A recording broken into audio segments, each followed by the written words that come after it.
Habari ndugu wafugaji wa Tanzania, mbele yenu tumeletea keji ya mbao kama unavyoiona hapa.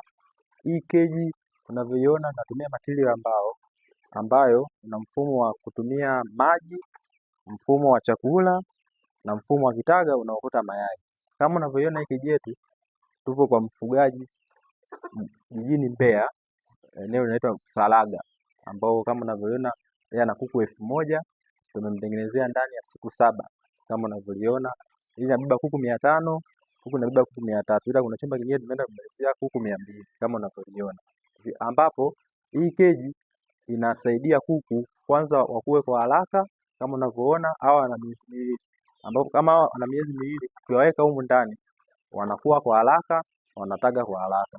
Vile vile wanapata mwanga kwa uhakika zaidi. Kama unavyoona banda letu hili lina mabati ambayo yanapitisha mwanga, kwa hiyo kuku wanakuwa wanapata mwanga, wanakuwa vizuri kwa uhakika zaidi. Kama unavyoona hapa mbele yenu, naona tunaweka maji, ambapo maji hapa unapanda hii ngazi yetu, unafungua hapa, unaweka dawa yako, unafunga. Kama usiku ukiona unataka kunywa maji, unafunga hapa, asubuhi unakuja unafungulia.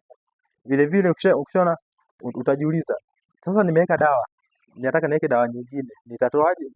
Nitatoa wapi maji? Au hiyo dawa nitaitoaje? Kuna njia nzuri ambayo utatumia hapa, utaweka ndoo yako chini, utafungua kama hivyo unavyoona yanatoka, unafunga. Kwa hiyo unatoa dawa kwenye hili jaba, alafu unaweka maji safi, wanakunywa kama unavyoona.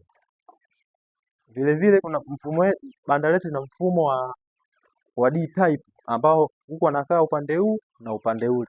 Nakuja kuonyesha ndugu wafugaji, ndugu wa Tanzania wafugaji, kama unavyoona hapa banda letu tunatengeneza mfumo wa D type ambao kuna kuku anakaa huku na kuku anakaa huku na nyingine kati.